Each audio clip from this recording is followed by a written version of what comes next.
pega Mateus, a gente lê que Mateus foi escrito para os judeus, para mostrar Jesus como rei, como o Messias que havia de vir, como aquele que era esperado. Quando nós pegamos o livro de Marcos, nós pegamos um Jesus, que é um livro que foi escrito aos romanos, e que mostra um Jesus servo. Um servo que está disposto a servir, se preocupa com pessoas e se destaca no seu ministério através dessa maneira. Quando a gente pega o livro de Lucas, Lucas é mais diferente ainda, porque Lucas foi escrito para uma pessoa, Teófilo, um grego, um sábio, uma pessoa importante, e que mostra Jesus como um verdadeiro representante de Deus. Mas pastor, o que isso tem a ver com a igreja? Aí entra o livro de João. O livro de João, se você não sabe um pouco de história, foi escrito bem depois do livro de Apocalipse. João escreve a uma igreja quase no final do primeiro século, uma igreja que já tinha crescido, tinha instalado suas bases e agora sofria várias influências, várias situações e que estavam sendo influenciados, dogmas externos, fora da Bíblia, estavam sendo trazidos para dentro da igreja. Se a gente hoje reclama de teologia da prosperidade, de célula, disso, daquilo outro, o primeiro século não foi diferente. Toda uma gama de influência vinha sobre a igreja. Então João escreve o seu livro para uma igreja. E é essa a base que eu quero usar nesta tarde com vocês. João escreve o seu livro citando a igreja, e ele começa o seu livro no momento em que os apóstolos muitos já haviam sido mortos, muitos já haviam sido perseguidos, eles estavam pagando com a vida para manter a sua fé, e João já retornando da sua reclusão na ilha de Patmos, ali na região de Esmirna, no sul da Turquia, ele escreve a sua carta ao João, e ele começa o seu livro dizendo: no princípio era o Verbo, e o Verbo era Deus, e o Verbo estava com Deus, e todas as coisas foram feitas por intermédio. Qual era a preocupação de João? João estava preocupado em defender a fé, em defender a verdadeira igreja, a igreja que realmente é a igreja que Jesus havia colocado sobre a terra, a igreja que Jesus havia desenhado e colocado para os seus discípulos. Então ele escreve o seu livro, e ele não está preocupado em falar de genealogia de Jesus, ele não está preocupado em ficar falando do seu ministério, que Jesus foi para o norte, foi para o sul, foi para aquilo. Ele está preocupado em mostrar o ministério de Jesus, a sua divindade, e revelar à igreja a importância de conhecer a Jesus como o grande eu sou, que é Ele quem é a verdadeira igreja.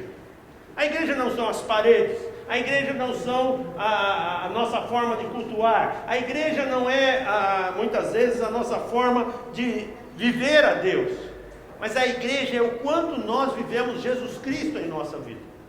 E João procura mostrar isso, e ele tem no seu livro, quando nós olhamos o livro de João, nós vemos que ele usa basicamente 7 milagres muito importantes, que ele destaca nesse processo. O primeiro milagre que ele destaca é no capítulo 2, ao verso 1 ao 11, quando é o único livro que destaca a água transformada em vinho, as bodas de Caná da Galileia. Jesus vem e ele fala sobre a água transformada em vinho, ele fala da experiência de Deus que pode transformar o homem, transformar a sua vida em algo sem sabor para algo saboroso e festivo. Ele começa o seu livro logo no capítulo 2 falando isso. Se a gente anda mais um pouquinho, a gente vai no capítulo 4 e encontra então Jesus curando o filho de um oficial, falando sobre a importância da fé, da sua aplicação. Quando aquele oficial chega para Jesus e fala assim: não, apenas me dê uma ordem, por o senhor é um homem de ordem, eu sou um homem de ordem, a sua palavra é o suficiente. A terceira coisa que ele destaca é a cura de um paralítico no tanque de Betesda. No capítulo 5, do verso 1 ao 15, ele nos destaca o quê? A cura desse paralítico, e mostra que o pecado não é o limite para sermos abençoados. Mostra que o pecado não tem domínio sobre a nossa vida, que o pecado está derrotado. Basta apenas que a gente aceite a palavra de Deus na nossa vida, a ordem de Jesus Cristo na nossa vida, mudando a nossa história. Nada de desculpas como fez aquele paralítico: não tem ninguém que me põe na água, não. Deus encontrou fé nele e o curou. O pecado não tem autoridade sobre a nossa vida. No capítulo 6, do verso 1 ao 15, nós vemos então o único registro que tem no livro de João da multiplicação dos pães. Ele só registra o primeiro evento. Por que ele registra só o primeiro evento, João? Porque é muito interessante, porque ele se preocupa em mostrar um Jesus humano. A partir do primeiro milagre da multiplicação, Jesus podia ter multiplicado mais de uma centena de vezes, mas é o primeiro que chama a atenção. Por quê? Porque mostra a preocupação de um Jesus humano, de um Jesus que se preocupa com a nossa completude, com tudo aquilo que nós somos. Ele quer ver a gente curado no corpo, na alma e no espírito. Ele não quer simplesmente nos curar ou resolver os nossos problemas. Ele quer saciar a nossa fome. E quando a gente lê esse texto é muito interessante, porque nós vemos que ele chega para os seus discípulos e diz assim: onde vamos arrumar pão para toda essa gente? Às vezes nós temos olhado a sociedade e temos visto uma série de coisas e nós fazemos vista grossa. Deus quer usar a igreja em todos os aspectos. E nós temos que abrir os olhos para isso. No capítulo 6, do verso 16 ao 24, ele mostra Jesus andando sobre o mar. Mostra um Jesus que está acima de todas as forças da natureza. Um Jesus que tem o domínio da situação. Um Jesus que domina o mar, o vento, as nuvens, tudo o que há na natureza. Um Jesus que está acima de todas as coisas. Por quê? Porque Ele é Senhor. A verdadeira igreja, ela está acima de todas as coisas. E ela tem que viver isso de uma forma tremenda na sua vida. No capítulo seguinte, então, nós vemos Jesus curando um cego de nascença. Passando a lama nos seus olhos e curando. E mostra que a nossa história pode ser reescrita. Mostra que a nossa história pode ser recontada. Que Ele simplesmente vem e faz tudo novo na nossa vida. Que Ele muda o nosso viver, muda a nossa realidade. E finalmente, quando chegamos no capítulo 11, nós vemos um Jesus que ressuscita Lázaro. Um Jesus que nos mostra que Ele domina não somente a vida, as forças da natureza, que se preocupa com a nossa completude, que olha para o nosso dia a dia, mas um Jesus que vence a morte por nosso favor. Amém. E olha, e vai nos resgatar se for preciso. Porque nós somos amigos dele, nós somos queridos dele. Não há o que não possa nos permitir separar do amor de Deus, viver longe de Deus. E ele vai lá e restaura a vida de Lázaro. 7 milagres, eu comento aqui, 7 milagres para demonstrar a perfeição de que ele era Deus, de que ele era Senhor. E que muitas vezes nós nos esquecemos desse detalhe, como igreja. Como povo de Deus, nos esquecemos de que Ele é Senhor sobre todas as coisas. E todas as coisas são todas as coisas. Essa é a razão do porquê João, quando começa o seu capítulo, no primeiro versículo, no capítulo 1, verso 1, ele diz assim: no princípio era o Verbo. E o Verbo estava com Deus. E o Verbo era Deus. E todas as coisas foram feitas por intermédio dele. Então, voltando ao texto inicial, quando eu li lá que ele discutia com os fariseus e perguntando: escuta, e aí? Poxa, Abraão viu esse dia. Como Abraão? Você não tem 50 anos, cara. Como é que você, nessa idade, está falando de Abraão, de milhares e centenas de anos para trás? Você não ouviu, você não vai. Não, ele viu esse dia e se regozijou. Ele viu a igreja, ele viu o corpo de Cristo. E nós às vezes ficamos pensando sobre como a gente vive isso de uma forma intensa na igreja, no nosso dia a dia. Eu gosto muito de ler C.S. Lewis, e C.S. Lewis na sua obra literária, quem não conhece já deve ter visto o filme As Crônicas de Nárnia, e C.S. Lewis era um grande teólogo, e ele tem uma tese quando ele defende sobre Jesus Cristo, que ele escreve uma coisa muito interessante: ou Jesus é um embusteiro, é um mentiroso, ou ele é Deus mesmo. E quando nós confrontamos todas essas coisas, isso nos coloca num ponto complexo. E o ponto complexo que nós, como seres humanos, vivemos é criado por algumas coisas simples que nós temos, por lógica e por definição de como essa lógica comanda a nossa vida. Então vamos usar um exemplo aqui. Pergunta para a pessoa do seu lado se ela conhece o Zé.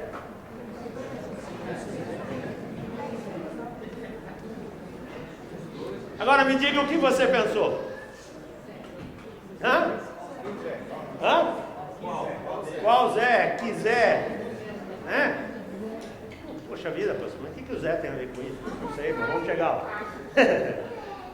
Mas é falar, você conhece o Zé Carlos? O escopo mudou. Mas, pô, agora é Zé Carlos, não é mais Zé. Agora é um Zé Carlos.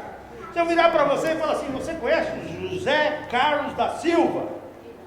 Aí, opa, agora fechou. Poxa vida, tem um cara que chama Zé Carlos. Quem é esse cara? E se eu apertar mais um pouquinho e disser para você, você conhece o Zé Carlos da Silva Neto? Agora sujou. Porque ele é filho único e está lá, ele existe. Mas nós precisamos desse conceito de lógica e definição, muitas vezes para entender o que é igreja. Porque a gente fala de igreja, e a igreja é um negócio tão amplo, tão aberto, e a gente acha que igreja é simplesmente vir aqui e se reunir, a gente acha que igreja é simplesmente um endereço que nós temos, são as definições que nós estamos colocando na nossa vida. E em cada uma dessas definições, a gente vai limitando a ação, até que a gente chega num ponto e fecha aquilo. Quando Moisés chegou lá no Monte Horebe para Deus e disse assim, olha, tá bom, eu vou lá. Mas se me perguntarem quem está mandando, quem eu falo? Diz que o eu sou falou, sei lá. E a história judaica nos mostra que Moisés então pede um nome para Deus. E Deus dá um nome aberto, assim como é a igreja. Eu sou. E se a gente olha a Bíblia em Êxodo, diz assim, Moisés perguntou, quando eu chegar diante dos israelitas e lhe disser, o Deus dos seus antepassados me enviou a vocês, e eles me perguntarem qual é o nome dele, que lhes direi? Disse Deus a Moisés, eu sou o que sou. E isso que você dirá aos israelitas, eu sou, me enviou a vocês. É muito interessante porque nós vamos ver ao longo da história judaica que Moisés então vai criando os nomes de Deus. Jeová Rafá, Jeová Nissi, e assim vai. E vai criando cada um que é o Deus que cura, o Deus que salva, o Deus da provisão, o Deus da bandeira, e assim vai. Porque nós temos uma necessidade tremenda de ter uma dimensão, e a igreja, nós precisamos dessa dimensão. Se a nossa igreja é um sucesso, a gente tem orgulho de falar dela, eu sou da tal igreja. Por quê? Porque é a igreja da moda, a igreja do momento, a igreja do instante. E muitas vezes alguns jovens me perguntam sobre isso, falam assim, pastor, estou indo em tal lugar, estou indo em tal lugar, estou indo em tal lugar. Eu disse, não, mas eu estou perguntando como é que está a sua vida com Deus. Porque essa é a verdadeira igreja. Não é o lugar onde você vai. E aí, é muito interessante porque quando nós damos a correta dimensão para Deus, e para aquilo que Deus pensa a nosso respeito através de Jesus Cristo, aí a gente descobre o valor da igreja. Aí a gente descobre qual é o lugar realmente que Deus tem para mim no seu reino. Aí eu descubro realmente aquilo que é importante. Para isso Jesus deu algumas declarações no próprio livro de João. E João destaca isso muito bem, para mostrar o que é a verdadeira igreja. E aqui eu quero começar a minha pregação. A primeira declaração que ele dá está em João capítulo 6, verso 35, quando ele diz, eu sou o pão da vida. Quem vem em mim nunca terá fome, e aquele que crê em mim nunca terá sede. A verdadeira igreja é aquela que tem o pão da vida. O pão que alimenta a vida, que motiva, comparado ao maná, que muda a história da pessoa, faz com que ela se alimente de outras coisas, não do maná que perece, que morre. A segunda coisa que ele fala em João 8, capítulo 12 é, eu sou a luz do mundo, quem me segue nunca andará nas trevas, mas terá a luz da vida. É um Jesus que mostra que a verdadeira igreja é a luz que ilumina o mundo. É a igreja que coloca claridade na vida das pessoas, que tira ela, que resgata ela do mundo das trevas e traz para a verdadeira luz que é Jesus Cristo. Que tira da mentira, que tira da ilusão, que tira do engano e traz para a verdadeira luz, onde nós podemos nos enxergar, ver quem nós somos e assim vivermos plenamente a nossa vida com Deus. Terceiro texto que ele nos mostra em João 10, 9, quando ele diz: eu sou a porta. Quem entra por mim será salvo. Entrará, sairá e encontrará pastagem. Eu acho muito interessante, esse versículo é super rico. Já preguei ele algumas vezes e é muito interessante. Eu sou a porta, Jesus é o único acesso a Deus.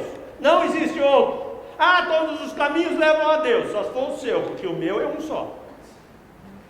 Só existe Jesus Cristo. E tem uma coisa interessante. Ele me dá acesso a Deus. E eu posso entrar e posso sair, porque eu sou livre.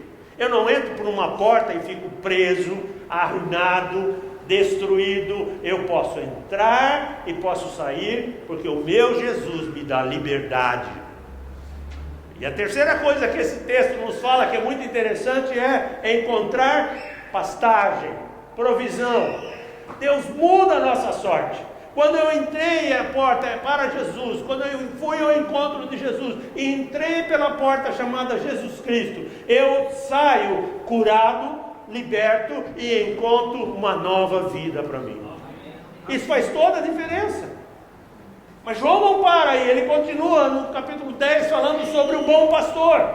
Eu sou o bom pastor, e o bom pastor dá a sua vida pelas ovelhas. A verdadeira igreja é aquela que encontra o bom pastor. O bom pastor é aquele que cuida. É a igreja onde a pessoa se sente amada. É a igreja local e as pessoas à sua volta se sentem preocupados, unidos, fazem parte do corpo de Cristo. Não é uma questão de ter um prédio, não é questão de ter cadeiras bonitas, um auditório legal, uma coisa bacana, mas é uma questão de sentir o amor e a graça de Deus emanando na vida do meu irmão, da minha irmã que está à minha volta. É transformar o lugar onde a gente está num ambiente profético, é transformar o lugar onde a gente se reúne num ambiente de fé e ver a glória de Deus brilhando na nossa vida. O bom pastor, gente, é muito interessante, porque sempre quando a gente fala sobre o bom pastor, nós nos lembramos sobre o Salmo 23. Mas se nós pegarmos o Salmo 22, ele é o pastor que nos dá vida. O Salmo 23 é o pastor que nos sustenta e nos guarda. E o Salmo 24 é o quê? O supremo pastor que voltará para nos buscar. Que vai viver a eternidade conosco. Há uma completude de Deus. Há um todo de Deus na nossa vida. Ele continua. João 11, 25. Ele diz: eu sou a ressurreição e a vida. Ninguém vem ao Pai a não ser por mim. E é muito interessante porque aquele que vence a morte diz: você pode entrar por essa porta também. Você também pode ter a ressurreição na sua vida. A ressurreição em vida e a ressurreição em morte. A ressurreição em vida, você pode ter a sua vida transformada hoje. Você pode ter a sua vida mudada hoje. E se você morrer, saiba que Deus tem uma eternidade para você. Ele não muda. Por isso ele é a ressurreição e a vida. Ele continua no capítulo 14 dizendo: eu sou o caminho, a verdade e a vida. Ninguém vem ao Pai a não ser por mim. Ele é o caminho que nós devemos trilhar, o caminho que nós temos que seguir. A verdadeira igreja trilha os passos de Jesus Cristo. A verdadeira igreja trilha os passos de Jesus Cristo. Ela não olha para o mundo, não olha para todo esse aparato, toda essa estrutura que hoje está desenvolvida na humanidade, até mesmo dentro das instituições denominacionais. Ela olha para Jesus e segue o caminho de Jesus. Ela é verdadeira. Não há nada que possa questioná-la. Não há nada que possa dizer. Ela é a verdade. E ela é vida. Um lugar de vida. Sempre no singular, gente. Esse texto é muito interessante, porque ele é único. Se você olhar esse texto na sua Bíblia, em João 14,6, eu sou o caminho, a verdade e a vida. Está no singular, não é plural, é um só, não existe outro. Ah, mas tem esse jeitinho aqui, João. Não, é um só. Não há mudança, não há sombra de dúvida. E ele termina então em João capítulo 15, quando ele fala que eu sou a videira verdadeira e o meu pai é o agricultor. A videira é muito interessante porque esse capítulo diz que nós temos que estar enxertados em Deus. Todo galho que não está ligado é lançado fora. Todo galho seco, preso à videira, é lançado fora. Todo galho que muitas vezes não está realmente produzindo vida, ele não está junto, e ele é cortado e é lançado fora. Por quê? Porque a seiva da vida, que produz vida, tem que vir de Jesus Cristo na nossa vida. Não pode vir de outra motivação, não pode vir de outra questão. O meu louvor não pode ser maior do que o meu relacionamento com Deus. A minha leitura bíblica, o meu jejum, a minha oração não podem ser maior do que a minha comunhão com Deus. Porque se eu não estiver enxertado na essência, na videira, eu não estou ligado a Ele. Eu estou me enganando. Enfim. João descreve Jesus Cristo como a visão da igreja verdadeira. João descreve Jesus como aquele colocado por Deus para demonstrar que aquilo que existia no Velho Testamento, que eu não me preocupei de abordar aqui hoje, é algo que nós podemos viver através da vida de Jesus Cristo na nossa vida. E de todas essas declarações, ele deixou uma delas para nós. Aquela que está em Mateus capítulo 5, verso 14 e 16. Quando ele diz assim: vocês são a luz do mundo. Quando Jesus está falando isso, ele está dizendo: você é a igreja verdadeira. Quando você é a luz do mundo. Quando você me reflete. Não se pode esconder uma cidade construída sobre um monte. E também ninguém acende uma candeia e coloca embaixo de uma vasilha. Ao contrário, coloca no lugar apropriado e assim ilumina todos os que estão na casa. Assim, brilhe a luz de vocês diante dos homens. Fala esse trecho para a pessoa que está do seu lado.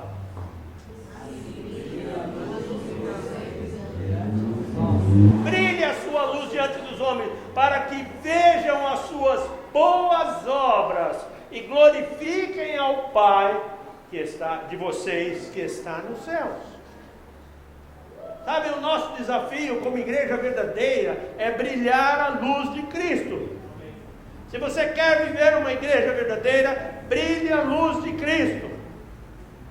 Não é a placa da minha igreja, não é o pastor da minha igreja, não é o meu líder, não é um símbolo muitas vezes, não é um logo, não é um desenho, não é um estilo de igreja, nada disso.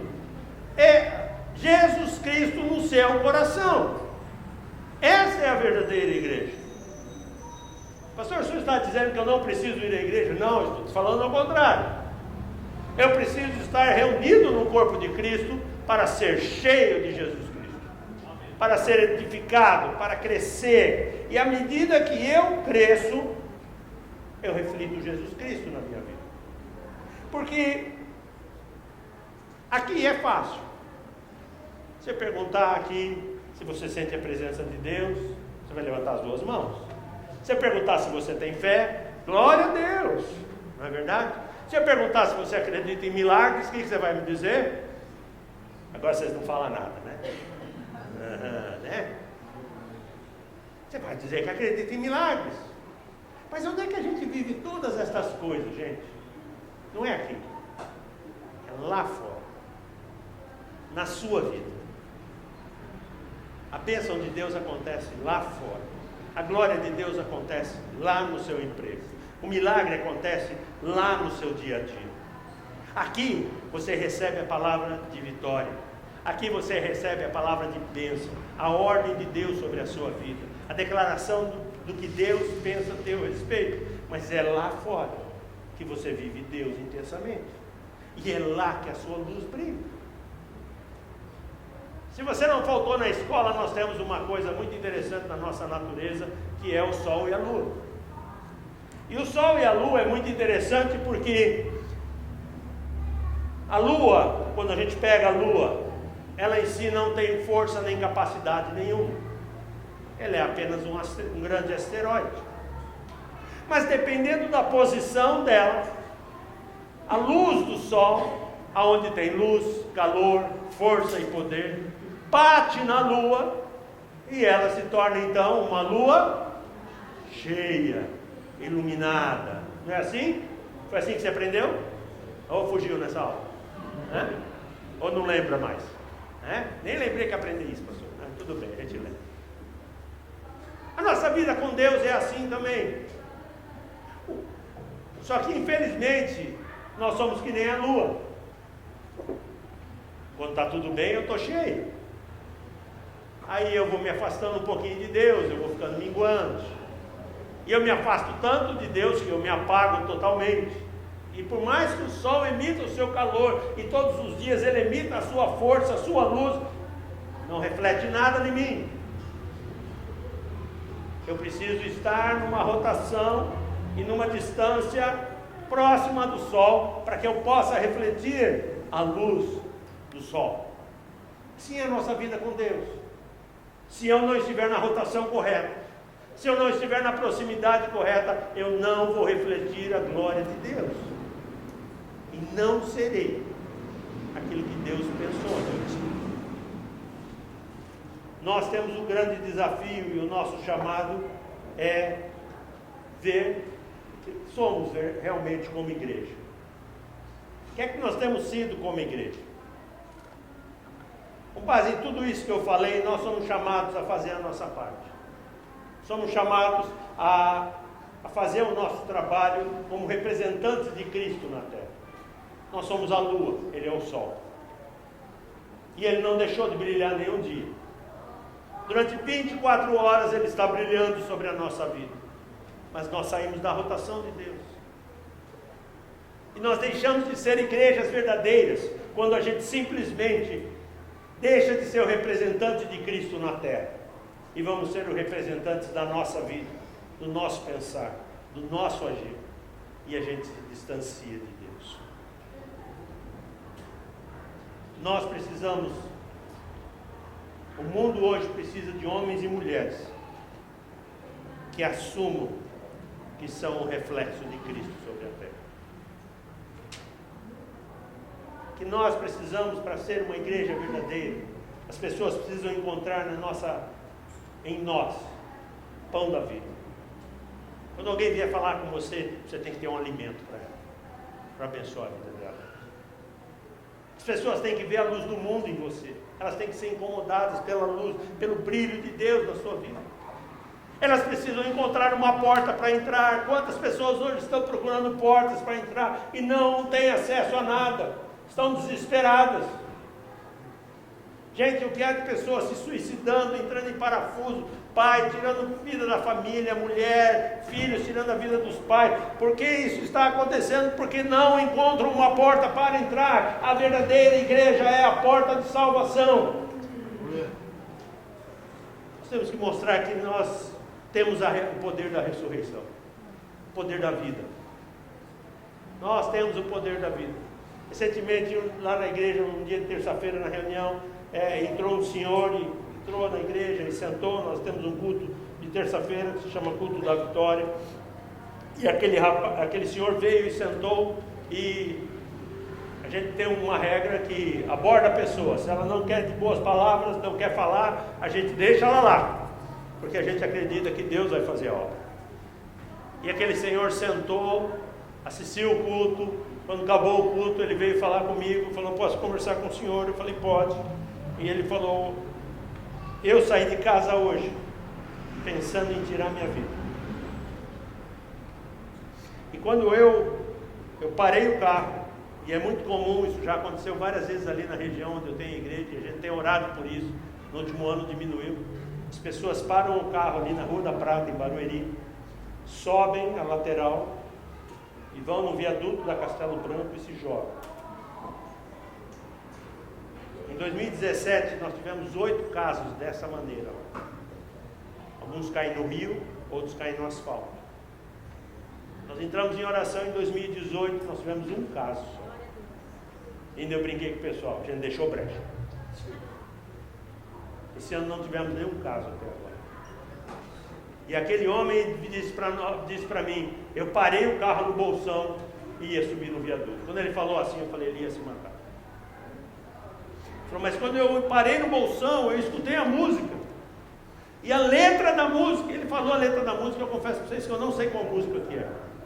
Porque quando Deus fala ao coração do homem, ele fala a letra que o homem precisa, não o que a gente está cantando. E ele falou as palavras da música, eu falei, oh, bonita música, eu nem sei qual é. Mas ele falou, eu preciso encontrar essa paz. E ali comigo ele aceitou Jesus. E seguiu o seu caminho. Sabe, a verdadeira igreja tem vida.